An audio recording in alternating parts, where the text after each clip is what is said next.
The desert sun beat down on the dusty plains like a hammer on iron. In the middle of that unforgiving land stood an old mesquite tree, its gnarled roots gripping the cracked earth. Beneath it, bound tightly with rough rope, was Cain, a young Apache warrior. He had been captured by a band of bounty hunters who saw him not as a man, but as a prize. They laughed cruelly as they tied him to the tree, leaving him there to be torn apart by wild beasts once night came.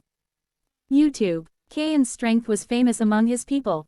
He had sprinted across canyons, survived ambushes, and fought back men twice his number.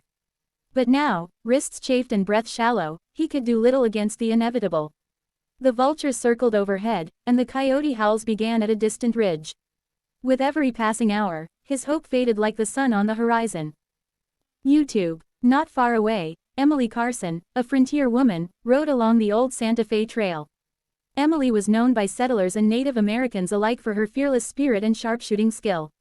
Her eyes were as keen as an eagle's, and she carried her rifle not for sport, but for survival in the harsh frontier. That day, she was tracking game for winter supplies when something caught her eye, a flutter of movement against the pale outline of the mesquite tree. YouTube. At first, Emily thought it was a lone traveler resting at the shade.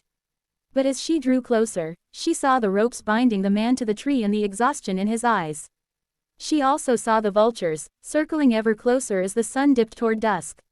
Without hesitation, she dismounted, her boots crunching on the gravelly soil as she approached. YouTube. Hold still, she murmured, more to herself than to the captive. Cain blinked up at her, confusion etched into every line of his dusty face. Emily lifted her rifle and aimed carefully, not at Cain, but at the ropes that cut cruelly into his wrists. She breathed in, and with one precise shot, the rope snapped. It fell to the ground in a shower of fibers. YouTube. Cain fell forward, freed at last, and staggered to his feet. His eyes narrowed, no longer in fear, but in alertness. He didn't know whether she was friend or foe.